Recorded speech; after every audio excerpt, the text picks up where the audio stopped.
Oi gente, tudo bem? Mais uma segunda-feira, vamos começar mais um Fer Me Explica. Pra quem não sabe como funciona, no domingo eu faço um post pra vocês deixarem as dúvidas de vocês lá no meu feed. Aliás, aqui no meu feed. E aí vocês enviam as dúvidas de vocês e a gente se encontra toda segunda-feira, às 8h04, pra tirar as dúvidas que vocês me enviaram. Conforme for dando tempo, a gente vai encaixando as dúvidas que vão surgindo aqui na hora também. Mas não esqueçam de deixar as dúvidas de vocês no domingo, facilita muito aqui o controle do nosso tempo e da dinâmica de como vai ser. Normalmente, nós temos aqui um combinado da meta hídrica, então a gente costuma fazer as nossas lives sempre com uma garrafa de água para ajudar a bater nossa meta hídrica, mas agora estamos aqui com um tempinho mais frio e aí a gente vai mudar essa nossa nova regra. A gente vai fazer então um chazinho relaxante durante as nossas lives. Combinado, meninas? Então, essa live agora, esse Fer Me Explica ainda com a nossa garrafinha de água, a partir de quinta-feira, que vai ser uma super live com a presença da Luísa Simões, uma nutricionista excelente que vai estar aqui agora em parceria com a gente no Empoderamento da Enxaqueca. A partir de quinta-feira vai ser então o nosso chazinho para acompanhar a nossa live. Um chazinho calmante. Fiquem de olho, porque no final de semana vou fazer um stories dando alguns exemplos de alguns chás bacanas que são interessantes pra gente tomar junto aqui, então, nas lives da Fer e no Fer Me Explica. Beleza? Meninas, vamos lá então. Espero que esteja todo mundo bem ali. A Janete parece que adivinhou, já tá com o chazinho calmante dela. Excelente! Beleza? Vamos lá. O que é chato? Ele comenta aí, coisa chata. O que é chato? Tomar chá? Tomar água? O que é chato? Deixa eu responder aqui. A Jé já falando de chá, então. A Jé já perguntou assim se o chá de hortelã ajuda na enxaqueca. Jé, o chá de hortelã ele é bastante bacana quando a gente tá falando de um enjoo, né? Eu gosto muito dele para pessoas que têm crises de enxaqueca acompanhada de enjoos, tá bom? Para além disso, eu gosto muito de usar ele lá no comecinho da crise. Eu indico para as minhas pacientes lá no pródromo. Sabe quando começa a dar os primeiros sinais de que a crise vai se instalar? Aqueles bocejos excessivos, aquela sonolência, aquele cansaço mais intenso, um aumento da irritabilidade, uma avidez específica por alguns alimentos, normalmente acontece mais com doce, e aí a gente acaba cedendo ao chocolate. Então, quando começam a surgir esses sintomas antes mesmo do enjoo vir, né, se você costuma ter uma crise de enxaqueca acompanhada de enjoo, eu sugiro esse chá de hortelã, tá bom? Eli, se você não gosta de chá, você pode fazer água, não tem problema, tá bom? Vamos lá. Antes de continuar respondendo as perguntas que estão surgindo aqui na hora, vamos responder primeiro algumas das pessoas que mandaram aqui no final de semana, tá bom? E a Celeste perguntou justo de chá, vamos lá. A Celeste perguntou assim, ó. É preciso tomar chá de gengibre diariamente? Se sim, qual a quantidade recomendada para o consumo diário? Vamos lá, Celeste. Primeiro, a gente tem que entender por que tomar chá, tá? Não adianta a gente tomar por tomar. A gente tem que entender para que serve aquele chá e qual que é o benefício que a gente está buscando com ele. O benefício do gengibre, e não só o chá de gengibre, o gengibre em si, né? É porque ele é um potente anti-inflamatório, tá? Então, por que a gente pode optar ou não por utilizar esse chá de gengibre diariamente ou com frequência? Porque ele tem um poder anti-inflamatório. A gente tem estudos até que comparam esse poder, essa capacidade anti-inflamatória do gengibre com medicamentos que a gente encontra na farmácia anti-inflamatórios, tá? Então, por isso ele pode ser uma opção interessante. Quanto de gengibre eu posso utilizar, Fer? Depende, tá? Depende muito do seu organismo. Eu tenho pacientes que, se elas utilizam um dedinho, 2 dedinhos de gengibre, seja no chá, seja na água de coco com gengibre, seja no suco anti-inflamatório, ficam tranquilas. Mas se utilizam 2 dedinhos, já é demais. Como que a gente vai saber o que é demais ou não pro teu corpo? Dor de estômago costuma ser o primeiro sintoma, assim, de que você tá exagerando no gengibre, de que pro teu corpo aquela quantidade de gengibre tá muito grande, tá? Então, observe, se você tá utilizando chá de gengibre todos os dias e tá vendo que você tá tendo dor no estômago, peraí, tá na hora de você retroceder um pouco e intercalar mais esse chá. Pra além disso, o que eu sempre falo pras meninas? Gente, eu não gosto, eu particularmente, Fer, de nada que a gente faz igual todos os dias. Óbvio, tá? Que a gente tem que ter uma rotina, né? Então, acordar no mesmo horário, se alimentar no mesmo horário, isso ok. Agora, por exemplo, a gente tem uma variedade tão grande de chás que a gente pode utilizar, por que a gente vai usar só o de gengibre? A gente tem uma variedade tão grande de chás calmantes, por que a gente vai tomar só o chá de camomila? Se a gente pode ir rodiziando isso, né? Então, por exemplo, eu quero um chá anti-inflamatório. Você pode fazer um dia o de gengibre, você pode fazer um dia o de flor de amoreira, de folha de amoreira, você pode fazer um dia, que mais que a gente pode citar de anti-inflamatório? Ai, gente, tem tantos, mas agora fugiu. Como as meninas do Rotina Diária. Vai, meninas do Rotina Diária que estão aqui comigo, que ganharam o e-book de chás, né?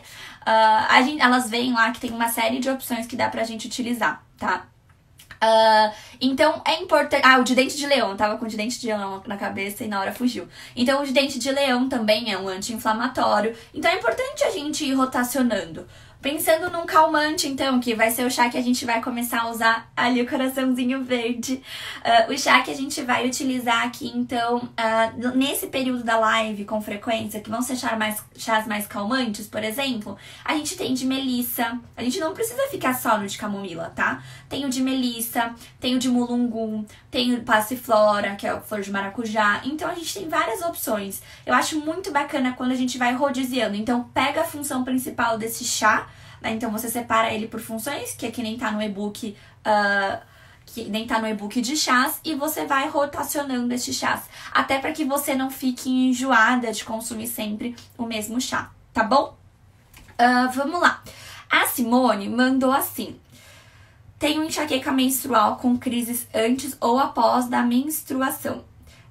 Gostaria de saber se um tratamento para regular os hormônios diminuiriam as crises.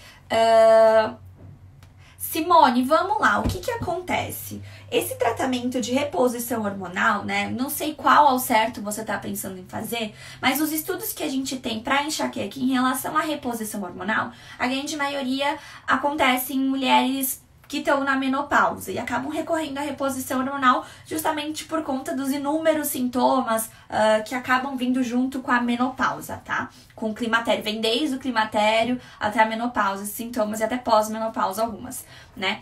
Então, o que a gente tem de estudo em relação à reposição hormonal mostra que para as mulheres que sofrem com enxaqueca, a reposição hormonal não costuma ser uma boa indicação. Por quê? Porque a grande maioria das mulheres sentem uma piora das crises de enxaqueca com a reposição hormonal, tá? Ao mesmo tempo, a gente tem estudos que dizem que se for realmente necessário que essa mulher faça uma reposição hormonal, a reposição hormonal que é feita a partir da forma transdérmica, ela é melhor aceita. Então, ela tem resultados em relação às crises de enxaqueca mais interessantes. Já a forma normal de reposição hormonal, normalmente, ela tá associada aí com uma piora dos quadros de crise de enxaqueca na maioria das mulheres. É muito importante você conversar bem com a sua neurologista e também com a sua ginecologista em conjunto, tá? E conseguir se observar. Vamos lembrar que normalmente a gente consegue melhorar alguns sintomas dessas alterações relacionadas às crises de enxaqueca através da própria alimentação, tá? Por quê? Porque quem tem, normalmente as pessoas que têm crises de enxaqueca menstrual são aquelas mulheres que também têm TPMs intensas. Quem aí sofre com crise de enxaqueca menstrual? Comenta aí pra mim. É muito provável que a maioria de vocês sintam uma piora das crises de enxaqueca durante o período menstrual. A gente tem estudos que mostram aí que até 70% das mulheres que sofrem com enxaqueca sentem uma piora das crises de enxaqueca no período menstrual, tá? E por que isso pode estar acontecendo, né? E por que a gente sabe que a mulher, de uma forma geral, ela sofre ao longo do ciclo, né, do ciclo menstrual, uma série de oscilações hormonais. E isso é normal, isso acontece com todas as mulheres que menstruam, tá? Isso não acontece com as mulheres que tomam anticoncepcional, tá bom? Mas isso acontece com todas as mulheres que menstruam. E aí, o que acontece? Quando a gente tem uma TPM muito intensa, vocês que comentaram aí pra mim que sofrem com enxaqueca menstrual, vocês têm TPM intensa? Vocês têm muita cólica, muita irritabilidade, ou vocês ficam muito sensíveis? Eu brinco assim que eu falo que a gente acha que é normal chorar vendo a propaganda da Boticário na TV, né? A gente acha que é normal a gente querer caçar os filhos, os maridos, com a unha, quando a gente tá no período menstrual. A gente acha que é normal a gente tá super irritada e querer matar todo mundo, né? E na verdade isso não é normal. A gente já trata com uma normalidade a gente ficar com uma cólica tão intensa que a gente não consegue trabalhar, não consegue fazer os nossos afazeres do dia a dia. Precisa ficar de cama ou precisa recorrer a um remédio por conta da cólica menstrual. Comenta aí pra mim se vocês sentem tudo isso. Ou algum desses sintomas tão exacerbados. Exatamente, a vontade excessiva do doce, incontrolável. Então, o que a gente acaba acontecendo? A gente acaba normalizando isso, a gente acha que isso é normal. Na verdade, é sim normal que a gente tenha alguns desses sintomas, mas de forma leve. A gente não tem que querer, como a Clau tá dizendo, matar todo mundo quando a gente tá na TPM. A gente não é normal a gente perder um dia de trabalho porque a gente tá morrendo de cólica. Não é normal a gente chorar assistindo Sessão da Tarde porque a gente tá de TPM, tá? E tudo isso vai estar acontecendo por quê? Porque quando a gente fala de menstruação, a menstruação ela acontece quando a gente tem lá dentro do nosso útero, os óvulos não foram fecundados, ou seja, não vai gerar um neném lá dentro, né? Nosso corpo entende, poxa, não foi dessa vez, o que ele faz? Vamos limpar esse útero aí, vamos mandar tudo embora e se preparar, porque vai que no mês que vem ela resolve fazer um neném. É assim que acontece. E aí, para ele limpar, esse processo da menstruação, quando a gente menstrua, nosso útero ele tá descamando. Então, para ele descamar, existe um processo inflamatório envolvido. E isso é normal, é um pequeno processo inflamatório. Agora, por isso que quando esse processo inflamatório é pequeno, você vai ter leves cólicas, você vai ter leves alterações de humor, você vai ter você vai perceber que você está um pouco mais irritada, mas não muito irritada. Você vai perceber que você pode estar um pouco mais sensível a algumas coisas, mas não chorando assistindo Sessão da Tarde. E aí o que acontece? Quando você está com esses sintomas de TPM exacerbados, eles estão mostrando o quê? Eles estão mostrando que o seu corpo está inflamado demais. Que essa reação que a gente está tendo nesse momento da menstruação, ela está sendo potencializada. E ela está sendo potencializada pelo quê? Por uma inflamação. Então, não podemos, embora a gente tenha sido ensinado desde criança, né? Não podemos normalizar que a gente passe mal todos os meses, uma vez ao mês, por conta da menstruação. Que a gente queira matar o nosso companheiro, companheira, filho, mãe, cachorro durante uma vez por mês por conta da menstruação.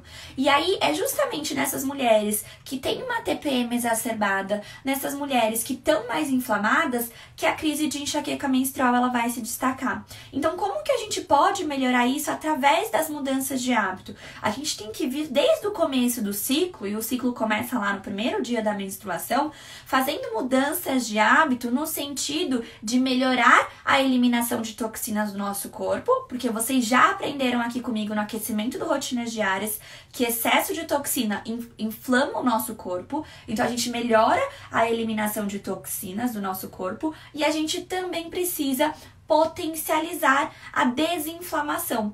A gente tem que lembrar que é muito mais fácil a gente não inflamar do que a gente desinflamar. Tá? Então é muito mais fácil a gente evitar que a gente se inflame do que a gente tratar depois que já está inflamada, tá? Pensando dentro desse cenário, talvez você fale assim, Fer, dá uma dica mais prática de como fazer isso. Um exemplo de como melhorar a eliminação de toxinas no seu corpo. Estar dormindo, no máximo aí, umas 10h30 da noite. Já contando que você está perdendo meia hora do principal momento de desintoxicação, da eliminação de toxinas do seu organismo. Então, o nosso organismo, ele elimina toxinas com mais afinco, né, com uma energia maior, das 10 da manhã às 2 da manhã. E das 10 da noite, perdão, das 10 da noite às 2 da manhã. E se a gente tá acordada nesse período, a gente perde esse tempo em que o nosso fígado, os nossos rins trabalham melhor para fazer essa eliminação de toxinas. Você já percebeu que quando a gente acorda de manhã, uma das primeiras coisas que a gente tem vontade de fazer é o quê? É xixi. Justamente porque o nosso corpo eliminou toxinas ao longo, então, desse período em que a gente estava dormindo. Além disso, a gente também tem que observar a língua, a nossa língua. Quem aqui de vocês raspa a língua todos os dias pela manhã? As meninas do Rotina Diárias que estão aqui já sabem, já estão craques nisso, já adquiriram seus raspadores, já aprenderam a raspar, que mandei até vídeo para elas, já sabem analisar a língua delas. Isso é extremamente importante. E por quê? Porque isso ajuda a eliminar as toxinas. Ali as meninas raspando a língua. Além disso, o que mais? Bom, falando um pouquinho de algumas dicas para melhorar a eliminação de toxinas do seu corpo. E pra gente pensar então em anti-inflamatório. A gente tem alimentos que são anti-inflamatórios, que têm características anti-inflamatórias. E eu sempre falo deles aqui pra vocês. O gengibre é um deles que a gente já comentou aqui. A gente falou hoje também do dente de leão, do chá de dente de leão. A gente já falou, cansamos de falar, tem vídeo aí falando sobre o própolis, que também é anti-inflamatório. O salsão é um alimento bastante anti-inflamatório. A gente tem o alho, a cebola como anti-inflamatórios também. O alecrim tem potencial anti-inflamatório também. Então a gente tem muitos alimentos que são anti-inflamatórios que a gente pode colocar no nosso dia a dia e que vão ajudar o nosso corpo a não inflamar ou a desinflamar, tá? Outra coisa importante, quando eu falo pra você é muito mais fácil você não inflamar do que você desinflamar, o que a gente pode fazer para evitar que o nosso corpo se inflame? Porque uma vez inflamado, essa crise de enxaqueca no período menstrual ela vai ser cada vez mais forte, enquanto você não desinflamar, tá? Então, por exemplo, alimentos industrializados. Os alimentos industrializados costumam ser, de uma forma geral, bastante pró-inflamatórios. Então, priorize comidas mais naturais, comidas que venham da terra, que você sabe o que é aquilo, que você sabe como ele é feito, tá? Então, isso é muito importante. Para além disso, então, já demos 2 dicas em cada, 2 dicas de como melhorar a questão da eliminação de toxinas, 2 dicas de como ajudar, então, a eliminar, diminuir essa inflamação. Então, embora a gente tenha, alguém até perguntou se os hormônios que eu tava falando da reposição hormonal, eles eram sintéticos ou bioidênticos, né? Acho que foi essa a pergunta, eu vi em 2 momentos. A gente não tem, em relação à enxaqueca, estudos muito específicos falando da suplementação bioidêntica, né? Então, a gente pode pensar que talvez não, a grande maioria dos estudos que a gente tem com essa relação são feitos com hormônios sintéticos, tá? Então, eu posso dar uma procurada em relação a isso também pra você, e aí você me cobra no Forma Explica da semana que vem se eu achei algum artigo em relação a isso, tá bom? Não sei quem foi que me perguntou, eu só vi passando essa pergunta. Meninas que estão perguntando aí, peraí, deixa eu tomar água. Deixa eu só ver um negócio aqui. As meninas que estão me perguntando aqui sobre a suplementação com água com sal, né? Eu vi alguém perguntando desesperadamente aí, água com sal aborta crises de enxaqueca? Foi alguma coisa assim que vocês mandaram, não foi? Eu li algum negócio assim passando. Vamos entender então. O que acontece, gente? Para aquelas pessoas que estão fazendo uma dieta cetogênica, a gente tem, quando a gente fala de restrição de carboidrato, a gente tem principalmente a low carb, que é bastante conhecida, né, a dieta low carb, e a gente tem a dieta cetogênica, que é um pouco mais restrita ainda do que a low carb, tá? Quando a gente fala de pacientes que estão fazendo essa dieta cetogênica, para essa dieta cetogênica, o que acontece? Quando a gente tem níveis muito baixos de carboidrato, a gente consome muito pouco carboidrato, quase nada de carboidrato, o que é que vai acontecer? A gente vai manter os nossos níveis de insulina mais baixos, a gente não tem um aumento dos níveis de insulina. Quando esse nível de insulina ele tá mais baixo, o que acontece? O nosso rim percebe que esses níveis de insulina estão baixos e ele vai liberar mais sódio, potássio e magnésio, tá? E aí, o que é o sódio? O sódio é o sal. Um dos principais sintomas que você pode observar quando você entra numa dieta cetogênica é que você pode ter a presença, o surgimento de dores de cabeça bem intensas, você pode sentir como se você tivesse com a imunidade baixa, mais cansada, mais letárgica, mais devagar, a cabeça não tá funcionando bem. É o que a gente chama de gripe cetogênica, popularmente falando, tá? Para diminuir esses sintomas, já que o seu rim está liberando mais sódio, magnésio, potássio, uma das formas seria então você suplementar utilizando a água com sal, suplementar sódio utilizando água com sal. Isso vai ser indicado só para as pessoas que fazem dieta cetogênica. Se você não faz dieta cetogênica, não tem por que você suplementar esse sal, tá? Esse sódio através da água com sal. Outra coisa que vocês precisam estar atentas. Ai, Fer, eu vi na internet sobre essa cetogênica e resolvi fazer sozinha. É um grande equívoco, tá? Você precisa de uma nutricionista para te acompanhar nesse tipo de dieta. Por quê? É uma dieta bastante restritiva, você precisa fazer os cálculos certinhos do que você vai comer e do quanto você vai comer, para que você não fique com déficit de vitaminas importantes que possam piorar ainda mais o teu quadro. Vamos lembrar que da mesma forma que o teu rim tá liberando mais sódio, mais potássio, mais magnésio, aliás, da mesma forma que ele tá eliminando mais sódio e você vai suplementar com a água com sal, no caso da cetogênica, ele também está eliminando potássio e magnésio. E aí você também vai precisar suplementar esses minerais. Então, é importante que você faça acompanhamento com uma nutricionista se você for embarcar numa dieta cetogênica, tá bom? A água com sal vai ser indicada, então, nesses casos. Se você não faz dieta cetogênica, e aí a gente não tá falando só em relação à enxaqueca, tá, gente? Se você não faz dieta cetogênica, não tem porquê você suplementar esse sódio dessa forma, ok? Para além disso, a Raquel mandou uma pergunta, acho que você tinha até mandado e eu esqueci de responder, ela passou batido por mim lá no Fer Me Explica, né? Acho que foi você, né, Raquel, que mandou. Ela perguntou se a dieta low carb é ruim para quem tem enxaqueca.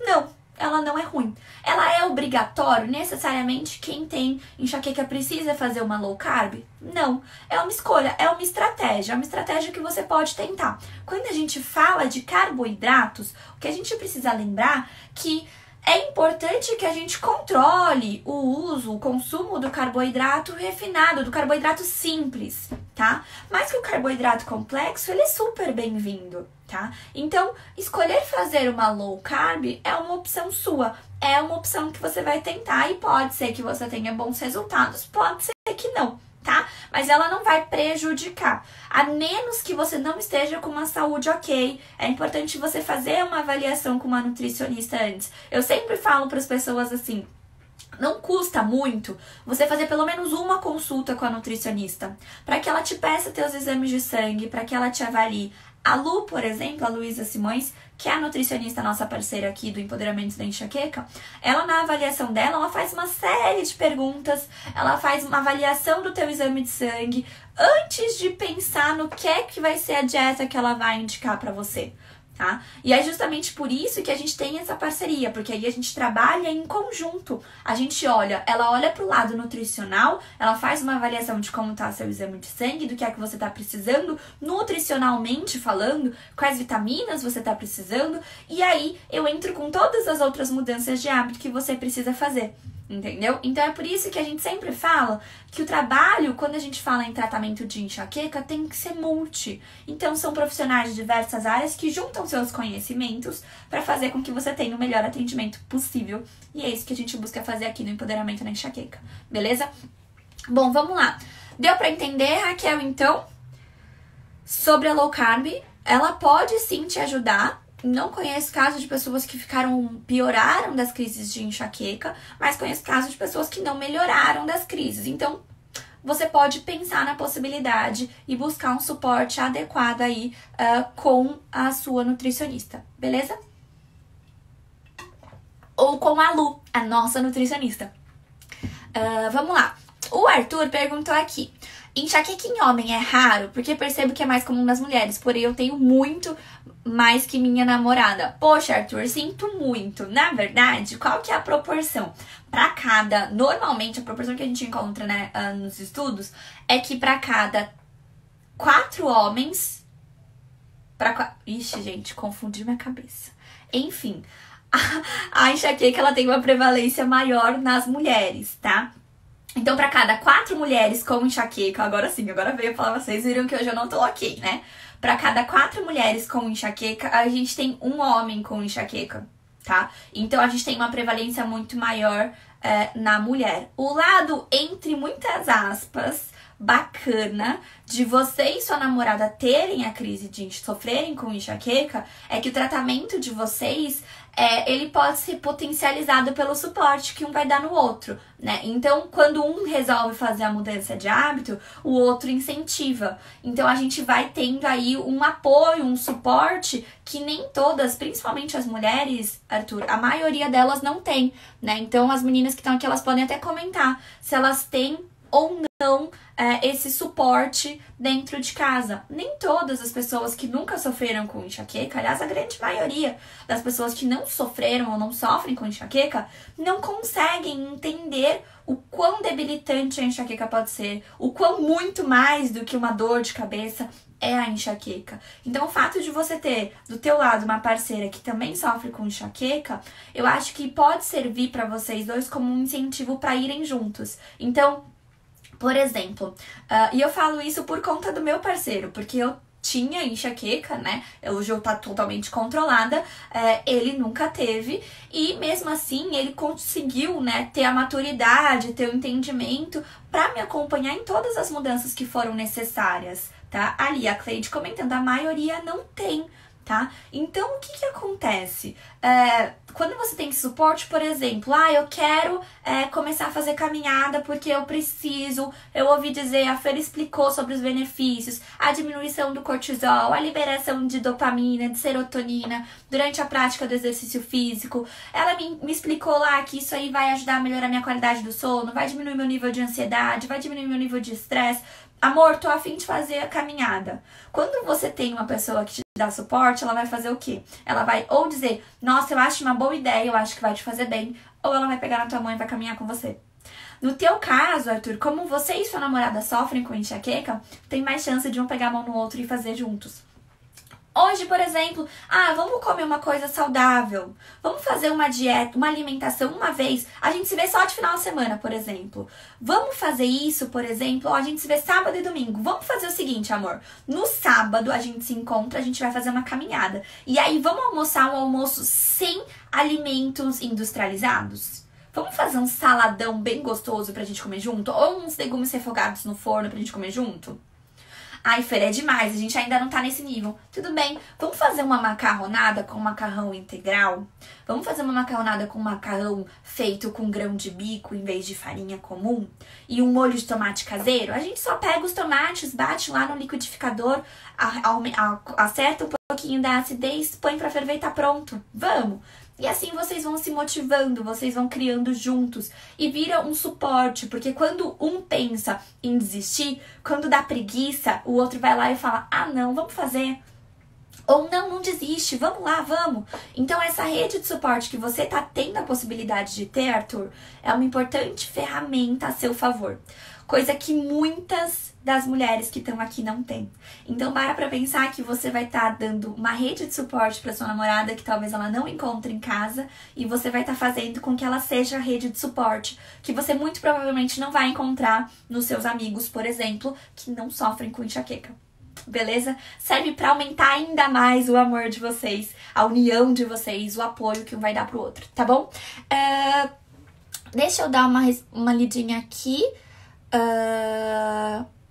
A Laís chegou a perguntar aqui pra mim, Fer, sou nova aqui, seja muito bem-vinda, Laís. Você já falou sobre a vacina? Não, tá? Eu ainda não falei sobre a vacina e eu vou te dizer por quê. Porque eu ainda não tenho o conhecimento que eu julgo necessário pra poder falar com uma certa propriedade. Porque a gente, né, é um negócio tão novo, essa vacina e os sintomas e tudo mais, que tá saindo ainda os estudos em relação a isso. E eu confesso que eu não parei pra lê-los ainda. Eu parei pra ler sobre a síndrome pós-Covid, li os artigos, fiz o resumo, não sei se você já viu. E o que a gente tem visto aí são relatos de pessoas que tomaram a vacina e que tiveram alguns sintomas dessa síndrome pós-Covid. Por quê? Porque se a gente parar pra pensar, o que é a vacina? A vacina é o vírus atenuado, ela é o vírus fraquinho, né? E aí, o nosso corpo, a ideia é você tem um contato com esse vírus que tá quase morto, ele tá bem fraquinho, teu corpo fala, ué, o que é isso? Aí ele faz toda a leitura do que é aquilo ali, ele salva na memória do seu corpo o que é aquilo ali, e ele cria anticorpo pra atacar aquilo. É assim que funcionam as vacinas de uma forma geral. Então, é o vírus aquilo lá, só que ele tá atenuado, ele não tá ativo. E aí, tem pessoas que têm apresentado alguns sintomas. Você pode ver que tem pessoas que tomam a vacina e tem dor de cabeça, tem pessoas que tomam a vacina e ficam com cansaço muito grande. Então, isso são sintomas que podem surgir, tá? Em relação à enxaqueca, não tive ainda relatos e não li estudos falando sobre quem tomou a vacina teve uma piora das crises de enxaqueca. O que a gente tem é em relação à síndrome pós-Covid já alguns artigos aí e tô colocando lá, já coloquei lá pra vocês aí no meu feed um post sobre isso e fiz um Reels também mostrando o que é que a gente pode fazer para melhorar a nossa imunidade e o nosso processo anti-inflamatório, né, do nosso corpo quando a gente tem esses sintomas pós-infecção com Covid, ok? Vamos lá. Ali, a Nice comentando aí que tomou as 2 doses e que tá achando que a enxaqueca tá com mais frequência.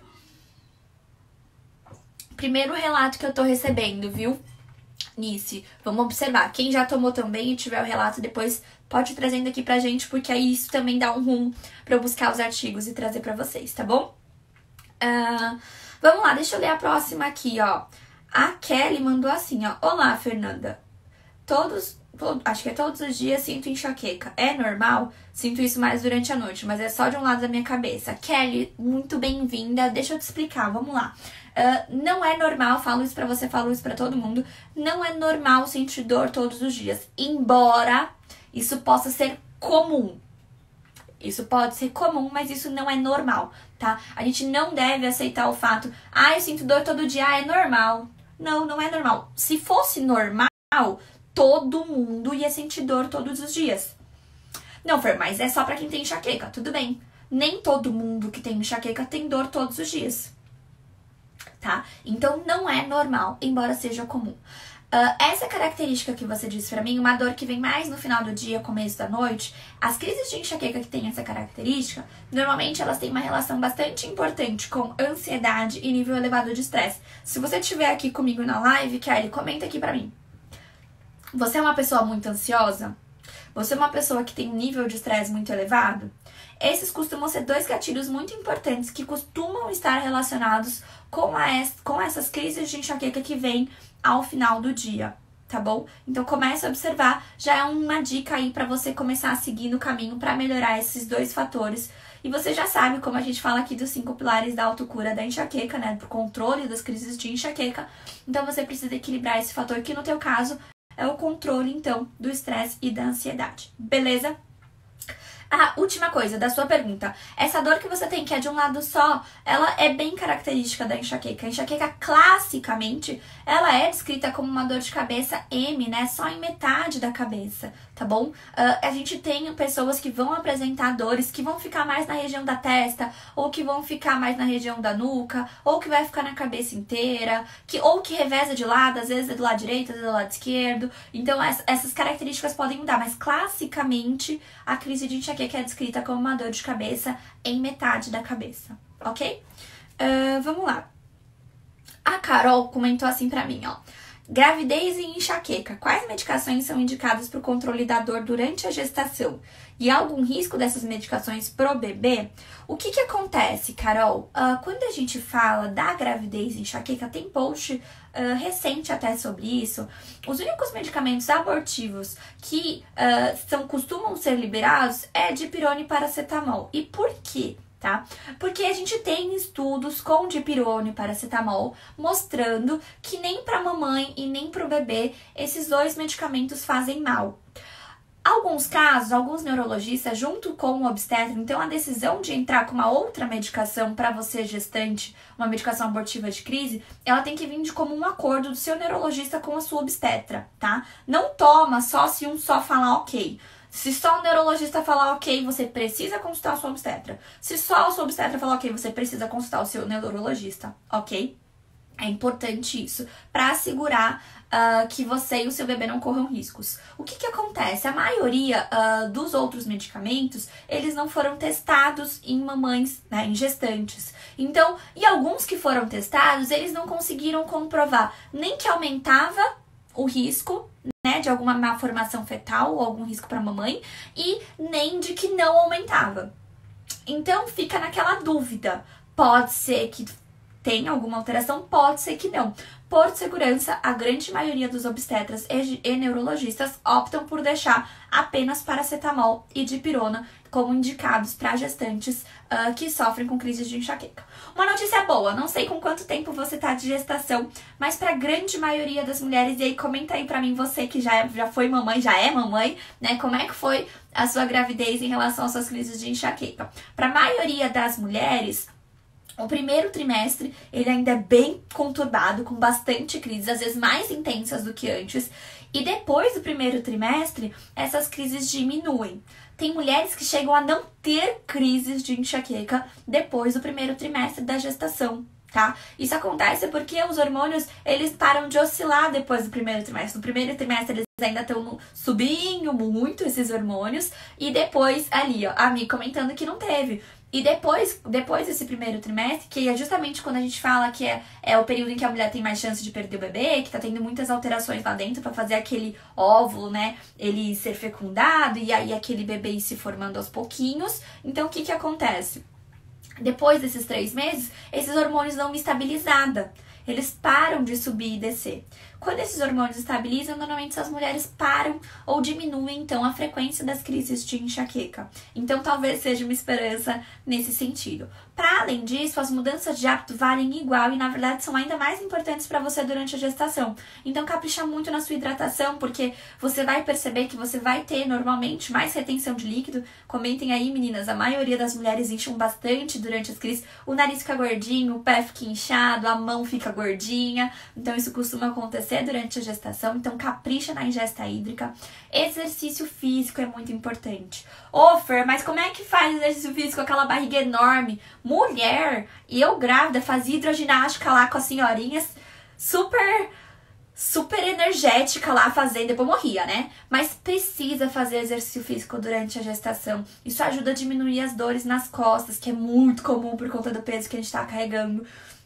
Ajuda a diminuir nosso nível de ansiedade, porque a gente fica muito ansioso com a chegada do neném. Ajuda a melhorar a qualidade do nosso sono. Então, capricha aí nessas pequenas mudanças de hábito, que você vai ver que isso também pode ajudar a diminuir, então, a incidência dessas suas crises de enxaqueca na gestação, tá bom? Ali, as meninas comentando sem crise na gestação. Vamos lá.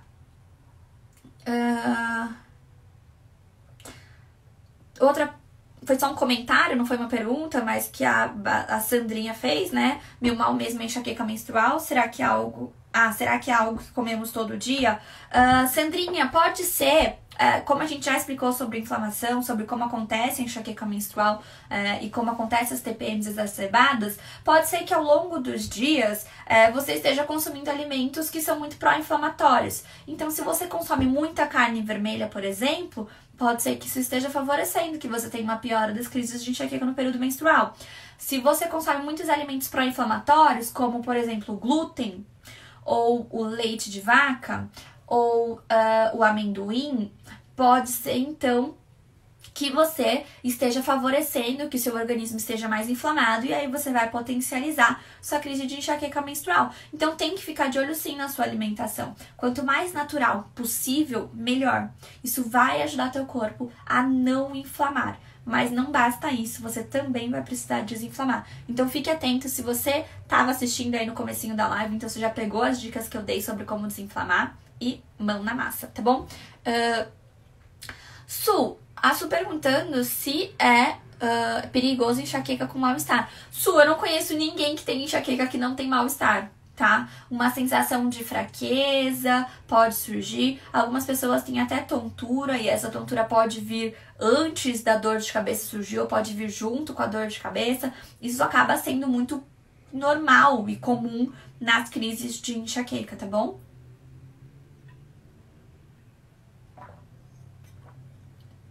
Ali a Elis contando que ela cortou o café preto, leite integral e evita a janta à noite. Melhorou muitas crises. Provavelmente você estava muito inflamada. As meninas do Rotina Diária, meu Deus, as bichinhas estavam tudo inflamada, né, meninas? Estavam super inflamadas. Já começamos com todos os mini hábitos, já fazem 30 dias e tá todo mundo baixando aí essa inflamação, né não? Vamos lá. Deixa eu ler aqui. A Regiane perguntou aqui, ó.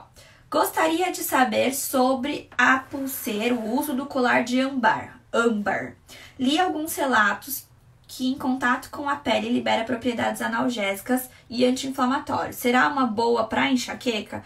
Regiane, se você for lá na página de venda desse colar de âmbar, você vai ver que eles falam lá que é bom para enxaqueca, né? O que acontece? Esse âmbar, ele já é utilizado na Europa há algumas décadas, tá? Ele teve seu boom aqui no Brasil em 2004, se eu não me engano, 2014. Ele teve seu boom aqui no Brasil em 2014, quando a Gisele Bündchen postou uma foto da filhinha dela de alguns meses usando o colarzinho. Aí todo mundo bombardeou Gisele Bündchen perguntando o que era aquele colar, né? O que acontece? A utilização do colar de âmbar, ele começou a ser utilizado nas crianças justamente por conta dessa teoria do seu poder anti-inflamatório e analgésico. Então, se colocava esse colarzinho nas crianças, e ainda tem gente que pratica isso, porque o âmbar, ele tem ácido sucínico. Esse ácido sucínico, ele de fato, ele tem um poder, um potencial anti-inflamatório, um potencial cicatrizante, um potencial analgésico. Ácido sucínico, tudo bem? Inclusive, o ácido sucínico é utilizado até na indústria farmacêutica com essas funções: cicatrizante, anti-inflamatório e analgésico, tá? E aí, o que acontece? Começaram a usar nas crianças, dizendo que quando você colocava esse colar de âmbar na criança, você diminuía os confortos de dor da criança. Então, na infância, por exemplo, né, quando é um nenenzinho, estão mais relacionados às presenças de cólica e o despontar dos dentes. Então, diz-se por aí, né, que quando você usa isso na criança, colar de âmbar, pela ação anti-inflamatória e analgésica, você diminui as cólicas do neném e a dorzinha de dente que ele sente quando o dentinho tá nascendo, tá? Talvez você se pergunte agora, Fer, tem comprovação de que isso funciona? Não. Não existe nenhuma comprovação de que isso funciona. Inclusive, o que a gente sabe é que, embora realmente exista o ácido sucínico no âmbar, para que isso aconteça, o âmbar precisa ser original. E o âmbar original, deixa eu até ver que eu até anotei de onde que ele vem. O âmbar original, ele é importado da bacia do Mar Báltico. Tá, Fer, e aí? E da onde que ele vem, então? Ele vem da Lituânia, da Letônia e da Estônia. Esse âmbar é original. E o âmbar, o que é esse âmbar, então? O âmbar, ele é uma resina fóssil produzida nos pinheiros, na planta, na árvore pinheiro, tá? E aí ela vai ter esse ácido sucínico. A teoria de quem é a favor da utilização desse colar de âmbar diz que esse colar de âmbar que tem ácido sucínico, quando em contato com a pele, é que nem você disse aqui, ele libera propriedades analgésicas e anti-inflamatórias. Cientificamente, isso não existe, não foi comprovado, tá? Muitos lugares você vai ver explicando que não faz sentido só do contato com a pele você ter a liberação do ácido sucínico. Sendo que para a indústria farmacêutica você precisa manipular muito esse ácido sucínico para que ele possa ter o potencial dele ativado, tá? Então, assim, a gente não tem nenhuma comprovação científica de que funciona. Você pode observar que o valor dele é bem alto e quem é adepto, né, da utilização desse colar terapêutico, mesmo sabendo que não tem comprovação científica, deixa claro que precisa ser a utilização desse colar âmbar original. E hoje em dia, como foi uma coisa que por conta desse boom de 2014 popularizou, todo mundo de repente ficou procurando o que era o colar de âmbar, quero. A gente tem muitas falsificações, né? E aí, uma forma de você saber se ele é original ou não é colocar ele numa água com sal e ele precisa boiar. Isso é um âmbar original, ok? Minha dica, então, em relação a isso, vou ser sincera, não tem estudos que comprovem. Ao mesmo tempo, por mais que eu seja da área da saúde, por mais que eu leia artigos, por mais que eu estude, diferente do que me disseram por aqui ontem, né? A gente sabe que nem tudo vai estar comprovado na na literatura, que nem tudo vai ser testado na literatura e que às vezes nem se tem interesse em fazer determinados estudos por conta do dinheiro que é envolvido nisso, tá? Então, eu acho que assim, se aquela pessoa usa e diz que funciona, quem sou eu pra dizer que não vai funcionar? Eu posso dizer que não existem artigos que comprovem isso, mas aí fica ao seu critério. Se você quiser se arriscar a investir um dinheiro que é alto para adquirir esse produto sem ter uma comprovação científica de que ele funcione, é uma escolha sua, livre-arbítrio, sem problemas, ok? Vamos lá.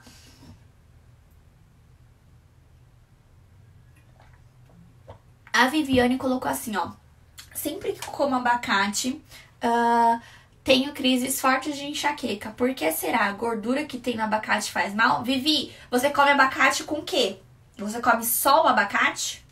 Ou você come abacate com outra coisa? Comenta aí pra mim que a gente discute isso. Vamos lá. A Ivanilde colocou assim, ó. Depois de uma crise, tenho tontura com vontade de vomitar. Será que é da enxaqueca? Provavelmente, tá? Provavelmente isso ainda são sintomas do pós-dromo, tá? Então, o que que acontece? Vamos lembrar que a enxaqueca tem 4 fases. Na primeira fase, então, a gente chama de pródromo. A gente tem diversos sintomas que podem surgir. Aí a gente pode ter ou não a aura, acontece só em torno de 15 a 30% das pessoas com enxaqueca, a aura. Depois vem a cefaleia, que é a dor de cabeça em si. E na última fase da enxaqueca a gente tem o pós-dromo. O pós-dromo, o que que acontece? O pós-dromo a gente vem com uma série de sintomas que alguns podem lembrar os sintomas do pródromo. Então você pode surgir com enjoo, você pode surgir com tontura, você pode surgir com um cansaço muito grande. Você costuma ter aumento da fome, uma avidez por alimentos pós-crise. Você pode ter também uma sensação de que passou um caminhão em cima de você. Isso tudo são sintomas do pós-dromo. O pós-dromo, ele pode durar até 2 dias depois que a dor de cabeça foi embora, tá? Então pode acontecer sim e faz parte da última fase da crise de enxaqueca, tá bom? É muito importante que a gente fique de olho, porque nessa fase do pós-dromo, normalmente, comenta aí pra mim vocês. Depois que a crise passa, vocês ficam com vontade de comer um monte de coisa ou vocês ficam tipo, ai, não quero comer? A maioria das pessoas, elas ficam com muita vontade de comer as coisas, porque estavam tão enjoadas durante a crise, durante, né, o episódio de cefaleia, da dor, que nem conseguiam comer direito. Daí, quando passa a dor, você se sente melhor, você quer comer. E aí, o que que muita gente faz? Ah, eu quero comer. Nossa, eu preciso comer. Ah, preciso comer, preciso comer. Nossa, foi tão ruim essa crise. Ainda bem que ela passou. Ah, eu vou comer um docinho, então, porque eu mereço. E aí, o que que acontece? Você emenda uma crise na outra. Então, fique atento o que é que vocês comem depois que a dor de cabeça foi embora. Porque pode ser que vocês estejam favorecendo que uma crise emende na outra, a depender de como você age nesse pós-dromo aí, ok? Vamos lá, meninas.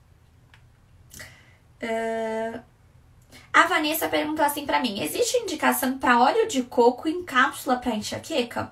Meu bem, nunca ouvi falar disso, tá? O óleo de coco, ele pode ser utilizado e na verdade é uma excelente opção para ser utilizada para fins culinários, né? Então, você que usa aquele óleo de soja para cozinhar, o óleo de canola, o óleo de girassol, você substitui esse óleo vegetal pelo óleo de coco. E aí, por conta do gosto, você pode comprar o óleo de coco sem gosto. Você usa só um pouquinho lá pra fazer no lugar do óleo normal, tá, gente? Então, você pode utilizar. Isso sim, a gente vê algumas indicações. E não é só pra quem sofre com enxaqueca. É para as pessoas que buscam um estilo de vida mais saudável, tá?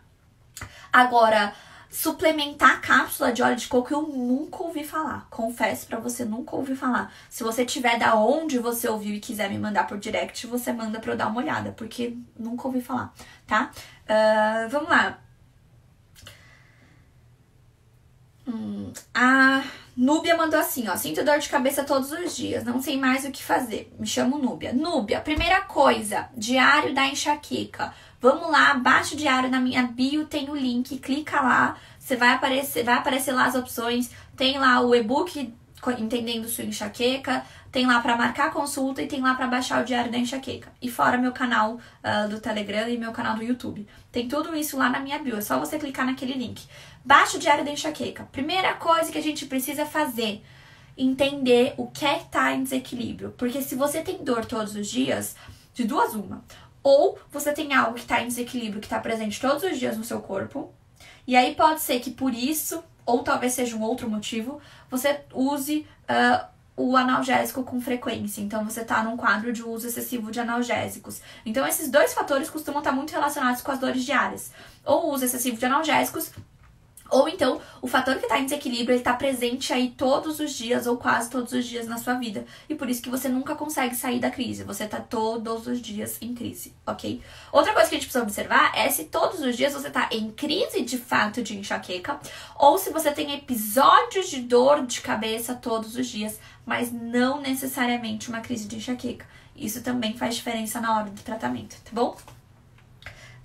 Vamos lá.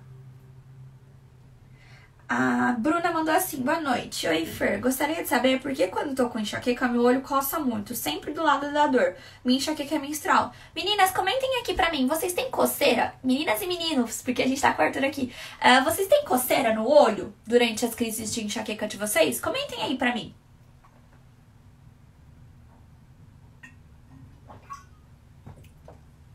Quem aí sente coceira no olho? Eu já tive alguns relatos de pacientes minhas que tinham, mas não muito frequente, não são relatos frequentes. Eu também não tenho relatos frequentes disso. Acho que eu tive uma ou outra com coceira no olho, mas não é tão comum. Mas pode ser sim um sintoma, tá? Das crises de enxaqueca. Vamos lembrar que a enxaqueca, ela afeta diversas regiões do nosso cérebro. E uma dessas regiões que ela afeta é a região que manda toda a sensibilidade disso aqui, ó. Disso aqui. Que é o nosso nervo trigêmeo. E aí, isso pode alterar sensações nessa região, né? Então, ou seja, basicamente na nossa cabeça inteira, tá? E aí, ela alterando levando a alterações sensoriais, a gente pode ter, então, a sensação de dor. A gente pode ter a sensação de que a gente tá quente. A gente fala assim, nossa, parece que eu tô com febre. E aí, quando você vai medir, tá nada, não tem febre. Mas você sente que a cabeça tá quente, que o corpo tá quente. Ou você sente que tá gelado. E, na verdade, quando você vai medir a temperatura, tá tudo normal, tá? Então, essas alterações podem surgir em decorrência das alterações que acontecem no nosso cérebro quando a gente entra numa crise de enxaqueca, tá bom? O latejamento do olho também pode acontecer, viu, Jéssica? A Nanda mandou assim, oi, Fê, estou fazendo tratamento para ansiedade com citalopram. Ele vai me ajudar também na melhora da enxaqueca? O que acontece? O citalopram, ele pode te ajudar no sentido assim, ó. Se a sua crise, ela é desencadeada por ansiedade, se a ansiedade é um fator que tá lá em desequilíbrio todos os dias no teu corpo e favorece com que você tenha dor todos os dias, aí o que acontece? Quando você melhorar essa ansiedade, você vai ter uma diminuição da frequência e da intensidade das suas crises de enxaqueca. Entendeu? Então, se você é uma pessoa muito ansiosa e você tem dor, muito provavelmente você tem. Depois você confirma pra mim se você estiver aqui. Muito provavelmente você tem dor todos os dias. Por quê? Porque lembra quando eu comentei aqui com vocês agora há pouco que duas coisas costumam acontecer? Ou o fator em desequilíbrio está presente todos os dias ou quase todos os dias, ou você está fazendo uso excessivo de analgésico. No seu caso, o fator em desequilíbrio está presente todos os dias. Ansiedade. Então, quando você trata essa ansiedade, se você não abusar demais dos analgésicos, porque na verdade já tende a diminuir a frequência das suas crises quando você tiver com essa ansiedade controlada, você vai ter então uma diminuição das crises de enxaqueca, tá bom? Ai, Vivi, eu fico tão feliz. Ai, gente, vocês encheram meu coração hoje de manhã. Ó, eu tô super sensível. Vocês encheram meu coração. Eu fiquei tão chateada com o que aconteceu ontem. E aí eu recebi cada mensagem linda de vocês hoje de manhã. Vocês são maravilhosos.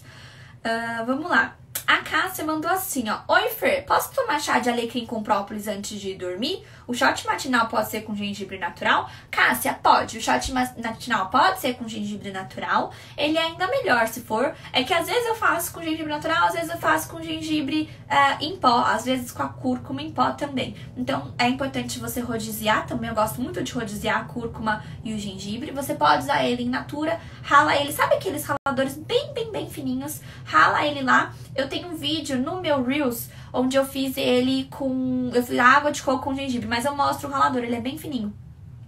você pode fazer o shot rolando ele bem fininho assim, ok? Pra além disso, o que você me perguntou? Se o chá de alecrim com própolis pode ser tomado antes de dormir? Pode, é excelente. O que acontece? O própolis, ele também ajuda na produção de melatonina, que é o nosso hormônio do sono, tá? A melatonina é importante para a qualidade do nosso sono. Então, se você facilita a produção de melatonina com esse própolis, melhor ainda, você tem mais chances de ter uma noite de sono mais tranquila. O que eu, Fer, recomendo, e é inclusive por isso que a gente vai mudar a nossa regra da água, tá? Eu recomendo que você tome esse chá aí 1 a 2 horas antes de dormir, tá? Não muito perto. E sempre vá ao banheiro antes de se deitar, para você não correr o risco de você começar a acordar durante a noite para fazer xixi por conta desse chá, tá? Mas esse chá que você deixou aqui, alecrim com própolis, excelente opção. Eu falo para as meninas que estão comigo no Rotina Diárias, você pega algum chá calmante, mulungu, passiflora, melissa, usa ele junto com própolis 2 horas, 1 hora, no máximo 1 hora antes, no mínimo, né? 1 hora, não, no máximo 1 hora antes de dormir, né? E aí você consegue, então, ter os benefícios do própolis para melhorar a sua produção de melatonina, tá bom? E voltando a repetir, explicar aqui para as meninas, porque eu não sei se estava todo mundo aqui no começo, a gente mudou nossa regrinha, tá? A nossa garrafa de água, já até bati a minha, a nossa garrafa de água vai ser deixada de lado nas lives agora, e a gente vai utilizar, então, o chá calmante. E aí eu vou dar algumas sugestões para vocês, provavelmente na sexta, ou até na segunda, talvez. Eu dei algumas sugestões pra vocês toda semana de algum chá que a gente pode utilizar. E aí a gente se encontra na live juntas, tomando um chazinho relaxante pra acabar a live, deitar e dormir relaxadinhas. Beleza? Vamos terminar de ler aqui porque já tá acabando o nosso tempo. A Gisele, nossa, Gi, essa pergunta é tão importante. A Gisele mandou assim, ó. Eu tô na menopausa e tenho quase crises diárias. São moderados, mas todo santo dia. O que ajuda a aliviar esse mal nessa fase da vida? Gi, a gente tem algumas recomendações pensando em alimentação que pode te ajudar. Bom, é até meio doido a gente pensar, né? Poxa, se quando eu era nova eu menstruava porque eu tinha as oscilações hormonais, por que quando eu tô na menopausa, parei de menstruar, eu continuo tendo crise de enxaqueca? Essa é uma pergunta que a gente não consegue explicar, a ciência ainda não achou uma explicação, tá? Mas, vamos lá. Eu até deixei anotado aqui pra não esquecer, então vocês vão ver que hoje minha cabeça tá meio avoada, então eu vou dar uma olhadinha na minha cola aqui, tá bom?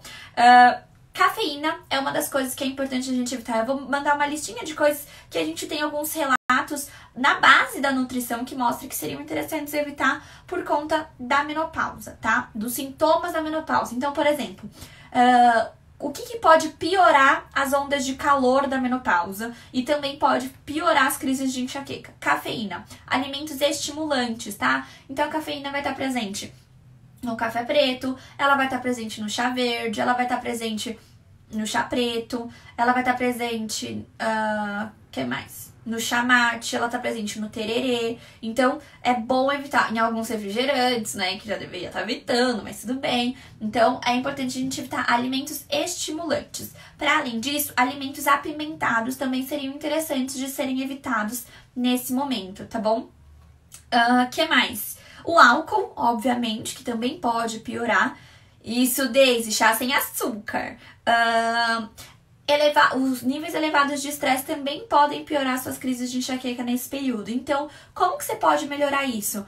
Através da prática de exercício físico, tá? O exercício físico praticado regularmente ajuda a gente a diminuir o nível de estresse. Então, pra você que tá na menopausa, é importante a gente reduzir ainda mais esses níveis de estresse, porque eles em elevação, eles juntam aí com essas alterações da menopausa e potencializa o surgimento das suas crises de enxaqueca. Denise, matcha tem cafeína, tá? É chá verde.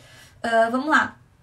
Além disso, tem o tabagismo, né, gente? Se você fuma, até pela sua saúde como um todo, já seria interessante que você já não estivesse fumando, mas se você ainda tá fumando, reduza esse consumo do cigarro, porque ele pode piorar também esses sintomas da menopausa, tá bom? Para além disso, então, o que fazer? Praticar atividade física regularmente ajuda a diminuir níveis de estresse, ansiedade e melhora o nosso humor, porque na menopausa muitas mulheres viram o cão. E aí, comenta aí pra mim, quem tá na menopausa, quem já chegou lá, virou o cão. Muitas mulheres viram o cão durante a menopausa, né? Durante o climatério, esse período aí que vai chegar a menopausa. Para além disso, chás, já que a gente tá falando de chá, trouxe 2 chás pra vocês que são bacanas Pra quem tá na menopausa, o chá de erva cidreira, que ele vai diminuir ansiedade, insônia e os sintomas intestinais da menopausa e também vão melhorar aí essa questão da enxaqueca. A gente tem o chá de folha de amoreira, que também vai ajudar na regulação hormonal. Oi, Dé! O chá de folha de amoreira, ele ajuda na regulação hormonal. Então, tanto para quem tá na menopausa, né, no climatério, nesse processo, e pra quem tá menstruando também. Gente, agora que eu vi a Dé que tá aqui, ó, essa linda, maravilhosa, a Dé que entrou aqui, meninas do Rotina Diárias, é esse final de semana que a gente vai ter a nossa aulona de yoga com a Dé, que tá aqui presente. Muito obrigada por iluminar nossa live com a sua presença. E ela vai dar um show de aula de yoga pra vocês, pra ajudar. Então, pras meninas que estão no Rotina Diária, a gente tem encontro esse final de semana com uma super aula da Dé, tá bom? Além disso, então, deixei 2 chás. O chá de mulungu, ele também pode ser interessante, mas ele é mais interessante para a questão da ansiedade, para a questão do relaxamento. Então, se você é aquela pessoa que tá na menopausa e tá com uma agitação muito grande, tá com uma insônia importante, o de mulungu pode te ajudar também, tá bom? Seja muito bem-vinda, querida. Primeira vez na nossa live. Espero que te encontre na quinta-feira. Quinta-feira, gente, vai ser demais. A gente vai estar com a Luísa Simões aqui tirando as dúvidas. Então, fiquem atentas. A Luísa é nutricionista maravilhosa, formada pela Unifesp também, como eu. E eu vou abrir uma caixinha de perguntas aqui na quarta-feira, só sobre alimentação e enxaqueca. E aí vocês mandam as dúvidas que vocês tiverem e a gente vai tentar tirar essas dúvidas de vocês juntas na quinta-feira, às 8h04. Beleza? Vamos lá. Só pra gente fechar, então, essa dúvida aqui sobre a questão da menopausa, tá? Além disso, a gente tem estudos que mostram que a suplementação de ômega 3 é muito importante para essas mulheres, tá? Então, o ômega 3, ele é bastante antioxidante, é importante para essa fase da mulher. Ô, Fer, não tô afim de fazer suplementação agora. Provavelmente você não viu as suplementações da 7U ainda, não testou o meu desconto lá, mas tudo bem. Vai no seu tempo. Se você não tá afim de fazer uma suplementação agora, se você não passou com a sua Nutri, se você tá com dúvida de suplementação, apenas inclua na sua alimentação o salmão e a linhaça, por exemplo, que são fontes de ômega 3, tá bom? Esse ômega 3, ele ajuda a diminuir sintomas depressivos, ele ajuda a diminuir as ondas de calor, ele melhora a eliminação de toxinas e tudo isso vai favorecer com que a gente tenha uma diminuição, então, das crises de enxaqueca. Beleza? Gente, tem uma outra pergunta da Renata. Rê, eu confesso que eu não sei te explicar essa dúvida. Ela mandou assim, ó. Escleroterapia com glicose para tratar as microvarizes e varizes. Causa enxaqueca? Muito obrigada. Rê, confesso que não sei, não conheço esse procedimento. Então, não sei te dizer se ele pode interferir ou não. Mas a melhor coisa que você pode fazer é praticar a autoobservação. Tá fazendo esse procedimento, perceber uma piora das crises, talvez seja o momento de você fazer uma pausa e observar se isso dá uma diminuída ou não. Se der uma diminuída, então sim, tinha uma relação com as suas crises de enxaqueca. Beleza? Meninas, eu queria mais uma vez agradecer muito vocês por todas as mensagens de carinho que eu recebi de vocês hoje. Tem coisas que a gente precisa aprender a lidar, né? E a maturidade vai trazendo isso pra gente. Talvez eu não seja maduro o suficiente ainda pra lidar. Não vou normalizar que as pessoas venham pra cá, que as pessoas não sejam educadas aqui. E não é só comigo, com vocês também. A minha equipe tá lendo todos os comentários que vocês estão postando também nas fotos e tudo mais. Então, se houver qualquer tipo de agressão, se houver qualquer tipo de falta de educação, aqui não vai acontecer. Esse perfil Empoderamento da Enxaqueca é a minha casa. Eu não aceito isso aqui em casa. Eu não vou aceitar isso no meu Instagram. Então, todas as pessoas que não vierem de coração aberto, que não vierem a fim de aprender, que não vierem a fim de acrescentar, podem ir embora, porque eu não faço questão desse tipo de pessoas dentro da minha casa, ok? A maioria de vocês nem merece ouvir isso, porque vocês são maravilhosas. Vocês encheram meu direct de luz e de alegria, eu fiquei muito feliz. E quero agradecer a parceria, a empatia de vocês. E, enfim, é isso. Espero vocês, então, ó, prestem atenção no nosso roteiro, nossa programação dessa semana. Quarta-feira, nunca tem caixinha de pergunta quarta-feira. Essa semana tem. Quarta-feira, caixinha de perguntas sobre alimentação e enxaqueca, ok? quinta-feira, às 8h04, tem live, então, com a Luísa Simões, nutricionista maravilhosa. Tenho certeza que vocês vão amar ela. E ela vai tirar essas dúvidas de vocês, ok? Na sexta, no dia seguinte, tem caixinhas de pergunta universal de enxaqueca. Aí vocês mandam qualquer dúvida que vocês têm de enxaqueca, tá? Mas na quarta é só de alimentação, tá bom? Na sexta, então, tem caixinha de perguntas. Vou responder os stories da caixinha de perguntas no sábado. E domingo tem post pra vocês deixarem aquelas dúvidas mais complexas, um pouquinho maiores, que não cabem na caixinha de pergunta, em vez de ficar uma pessoa mandando 5 caixinhas de pergunta pra caber toda a pergunta dela. Ok? E aí a gente se encontra na segunda-feira, às 8h04, pra tomar nosso chazinho e ter um bate-papo tirando dúvidas. Gente, um beijo muito grande, obrigada por tudo e até então, quinta-feira.